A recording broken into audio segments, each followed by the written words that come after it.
Hello, hello, hello, and welcome back to Jen Hannigans. She's Jen. I'm Hannah. Two best friends.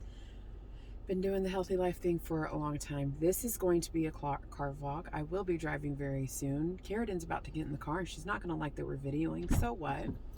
I'm going to catch you up on what's been happening in my life. And then we're going to answer some questions that we've been asked. I've been getting a lot of questions lately. Yes. So let me start. If you can't see me, sorry. I am driving. We've got to go get groceries. Hola. We've got to get there before the grocery store closes. Carradin, get buckled up. This is going to be on YouTube, so. We don't need people coming at us. Okay. So, if you're new here, We're actually welcome. going to go to Goodwill and then Walmart. I will sacrifice Aldi prices in order to make time for Goodwill. Okay. Go ahead. If you haven't been here, we have been doing the WW or Healthy program, I'll explain, for over 3 years now. At my highest weight, I was over 500 pounds. That is not a real baby in that car seat, by the way. Oh, No. yeah, I'm sorry. That is It's fake. Please don't come at us for that one. We've lost over, what? I don't even know.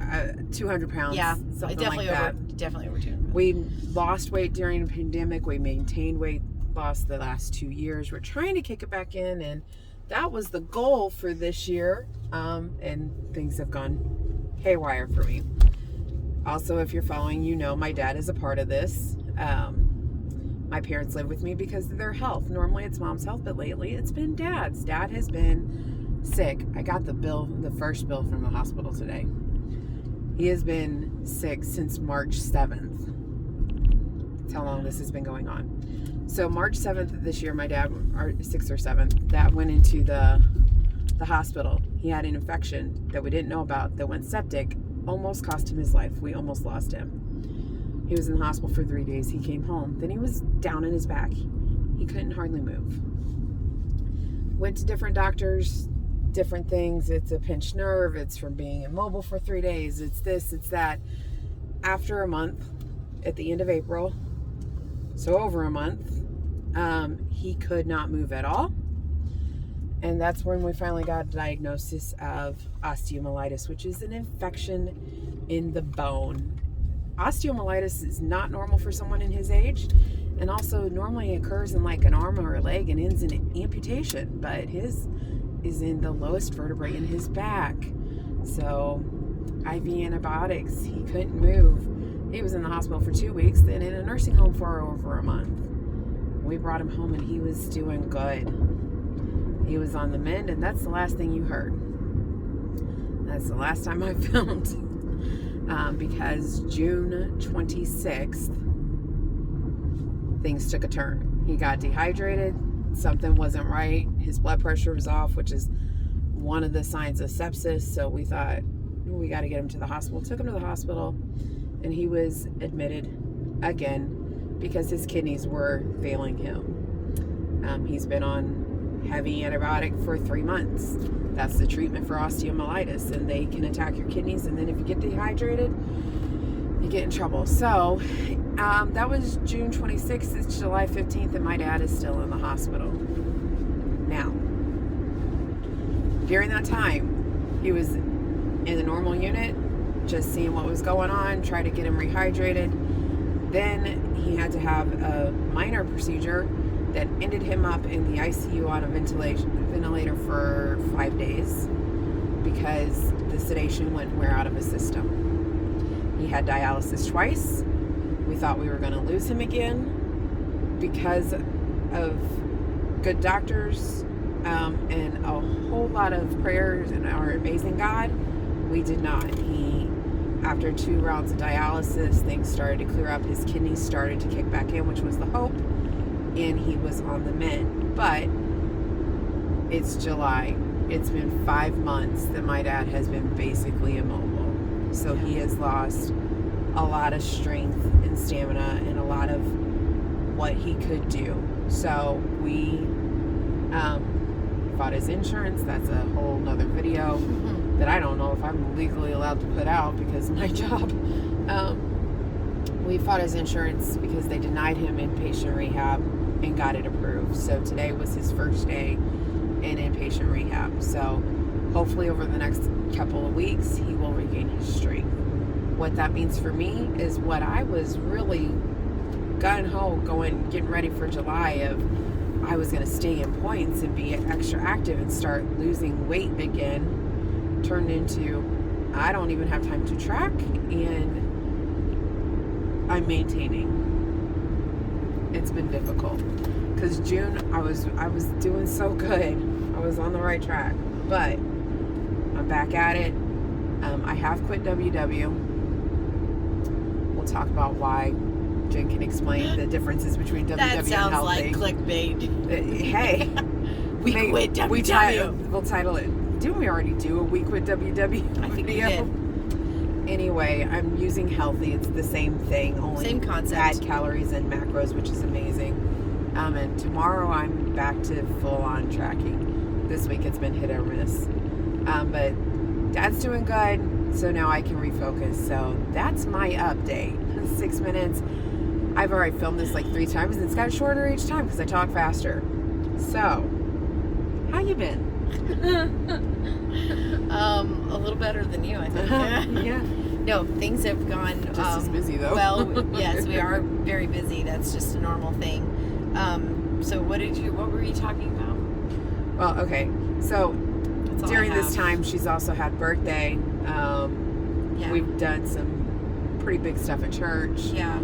It's been busy, but she has has also been very active, and she's been on point a lot better than I have. But we have had a lot of questions lately from people who have watched us on Facebook or on YouTube or know us personally that have been like, how do you do it? What do you do? What do you do that's different than what I do? Because I've been struggling with my weight for years, and I'm in this cycle and I can't break it. Yeah. So we've been there. We've been in the cycle. I would say that we are out of that mindset of losing, gaining, or focusing on weight loss, and then because even with everything that Hannah was going through, she couldn't put as much energy as she wanted to into exercising and tracking. But I do know that she's been still very mindful of what she was eating and the choices she was making. And so I think that's what it comes down to, is you have to be mindful in every difficult situation. Taking a difficult situation and using it as an excuse to completely blow off everything that you have built or worked toward or trying to work toward, that just makes the situation worse. And I know my daughter was in the hospital with MIS-C, and that's where I was. I'm like, I'm going to eat what I want, do what I want. And then I realized Recently. No, not recently. That was 2 years ago. But it was big, she almost died. That's just the truth. And so I felt sorry for myself. I was irritated with the whole situation. I was very sad. I was very scared. Lots of emotions there. So I found myself where I'm just like sitting in a hospital room anyway, and I'm like, I'm just going to make myself feel worse if I eat junk while I'm here, if I don't do something active. So we were actually, I don't know how we got on this, we were actually quarantined to her room. And so I had to, couldn't even leave, couldn't even walk down the hallways. No, like we had to stay in the room. It was height of pandemic. Yes, when it was right when on. everything was happening. So I had to work out. I was working out in the hospital room, and trying to be careful with my food choices. So my point is that no matter what's going on, your health, your physical body is all that you have to keep you going, like to keep you it's doing the work for you, so you have to work for it, you have to work together. So I think that's a big part of it. The answer to a lot of the questions of what are we doing different is a lot of those people that are asking those questions are like, I've tried this diet, I've tried that diet, I did this for a while, but once I stopped doing that, that's the difference. I haven't eaten the best, and I've had a whole lot of fast food, but I guarantee you the choices I made when I had to eat fast food was a sandwich.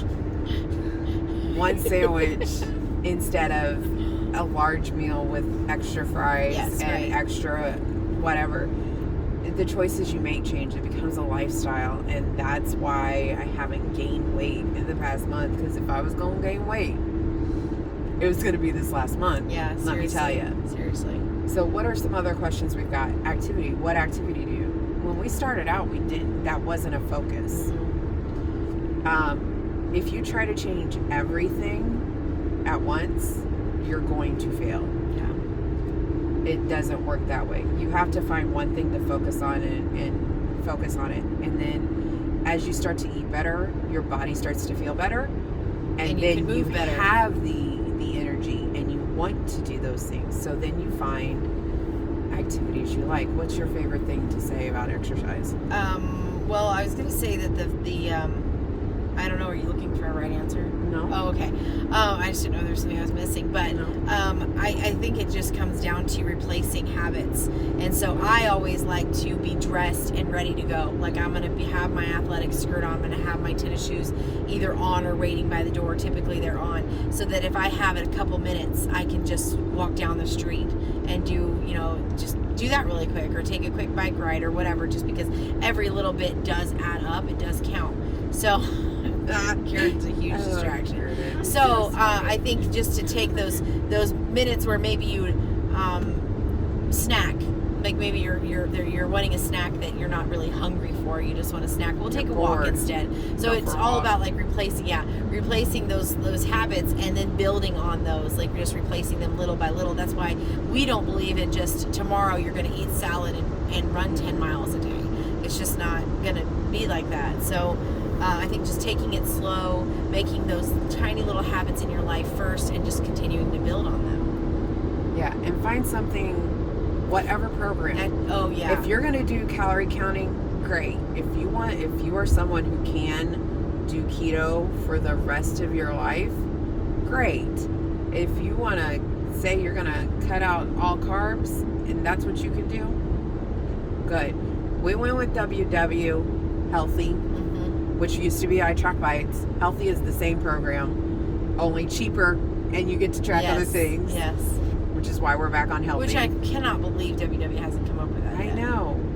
Healthy. What are you thinking, WW? You're losing folks. Right? Right now I'm tracking points, and my secondary are calories and macros. I can see it all, which is amazing. But that would be overwhelming when I was first starting. Yeah, true. Find something that will make a permanent change and that you can do forever, because I don't care what if you lose the weight on it, you have to stick to it. It's just just the way that it is. You cannot lose a ton of weight on calorie counting, keto, whatever other diets are out there. I don't even know these things anymore. But whatever's out there, and then go right back to how you were eating beforehand. Like, you're gonna have to keep a similar eating pattern. So for us, WW Healthy was the way to go, because it focuses on high protein, lower carbohydrates, lower sugar, but not cutting anything out. It's something that we can very easily do for the rest of our lives. You can do it on a holiday, you can do it on the weekend. Like, it's not, it doesn't feel restrictive if you're doing it the right way, and if you're taking advantage of those lower point, 0 point foods. It taught us how to eat a more balanced diet, and now taught us how to that's choose the natural. right things. And it's changed her kids' lives too, hasn't it, Karen? Yep. And I'll say this too. I think it's funny the amount of questions that we do get. Yeah. Just because if you were to look at Hannah or myself, like, we're going to be open with you. We are not. As some people might think we're at the beginning of our health journey, rather than in the midst of it. I want a shirt. This is not my first time. I've been doing we've been at this for a while, and so I do want to make sure this has never looked back. Yeah. I always think about that. But and because we don't look, we're still overweight, and there are still days that we eat cake for lunch because there's no other option. Talk about making changes in your kid's life. There was a day right after her birthday where we got too hungry. We ate cake instead of lunch because cake was there and lunch wasn't ready. That's why we're still overweight. It happens. No, it's. But I picked up that piece of cake, and James goes, "Hannah, cake for lunch is not healthy." Like, keep your judgments to yourself, I'm like, kid. Hush, kid. But we do. But he's learned that. Yes, he does. He has. But we do get those kind of questions, and I'm amazed, because I'm like, we don't look like we're those kinds of people, But we have lost the weight. We have kept the weight off, and that's the biggest thing. I would rather get to a weight where my body feels healthy, and even though it might be a higher weight than someone else, and be able to maintain that, rather than do the whole get down real small and then gain it all back and the whole yo-yo thing. I just don't want to do that. And it is something we're continually working towards. I think that's something where we've felt very comfortable with knowing that we're on this journey for the rest of our lives. Like it's not just, we're not aiming for a certain goal and going to stay there. So I can appreciate when things has taken a little bit longer, and not to mention, there's been a lot of things that have gone on in our lives. She's had this situation with her parents for a while now. I've had surgery last year, and there's just a lot of things that can keep you. There's a lot of things that can make you gain the weight back, and the fact that we haven't is amazing. It's wonderful. And we learn not to use those things as an excuse, like you said. It's not an excuse to eat unhealthy. Eating unhealthy isn't going to solve anything. Cutting out physical activity is not going to help. It's going to make things worse. I know when I get in a bad mental headspace, I really need to do something physical, even if I don't want to. My mom knows when I get in a bad headspace, I need something physical. She made them come help me put up my pool, because with everything going on, I don't have the ability to go out and do the walks and stuff like I normally would. So I need an outlet, and she notices that and she sees that. So it's not about the thing about putting the weight back on and the yo-yo dieting. I used to, and even at the beginning of this, like when you start losing weight, you're like, I lost 10 pounds this month. Man, if I keep this up, I'll be at goal weight in 18 months. And I think I can remember stop those conversations. Oh man. And I'm like, and I can stop eating like this. And then it's like your weight loss slows down. Things can get very, you hit those plateaus, and that can mess with your mind. But we just got to a point where it's like, my body knows what it's supposed to be doing. Mm-hmm. It's going to take time for me to get there. And that's fine. I don't care if it takes me another 10 years to lose another 160 pounds. I'm not going back to the 500-pound person that I was. Well, and you know what? When you lose a big, significant amount of weight, your body gets used to eating a certain way and being active. It's doing exactly what it knows to do, which is to maintain you in that spot. Because now my body is so used to being active. Like, I mean, I'm going all the time now. I'm eating the right things, and my body is taking that and doing what it knows to do. By maintaining this weight. And so somehow we're gonna have to work that out, Bod, because I do have some weight left to lose, but you are going to hit a plateau, and we've been maintaining for a while now, within 5-10 pounds. And so that's definitely something that we're working toward, don't get us wrong, but we're doing the right things, and I think that takes away some of the pressure, and helps you to love yourself and appreciate yourself more, knowing that, hey, my body's doing what it knows to do right now. So this has probably been long enough, and it probably makes absolutely no sense. We're almost to Goodwill, so we're gonna end it. If you have questions or comments or whatever, let us know. If you legitimately have questions you want us to answer, we'll answer them, either personally or in a video, because why not? We're gonna try and do better with the videos. I'm sorry we have to come up with a new normal in our lives right now, so that's just you guys will be along for that. Even recording it, like I sat down to record the update video so many times, but Dad's situation was changing day to day, and there were times I couldn't even think about talking about it because it was too much. So we're gonna try and get back on an upload schedule. So like the video, subscribe if you haven't, and turn on the notification bell. Thank you, Carradine. Because that way you know when we upload, because we don't even know when we upload. So anything else you want to say? I just want to say, if you're starting this journey, then start it from a place of love, not a place of self-loathing. You don't want to start it from a place of hate. And I promise you, it'd be a far more enjoyable, far more doable than if you start from a place of negativity. So true. That's it. So we will see you all next time. Thank you for watching. Give this video a big thumbs up. Bye-bye.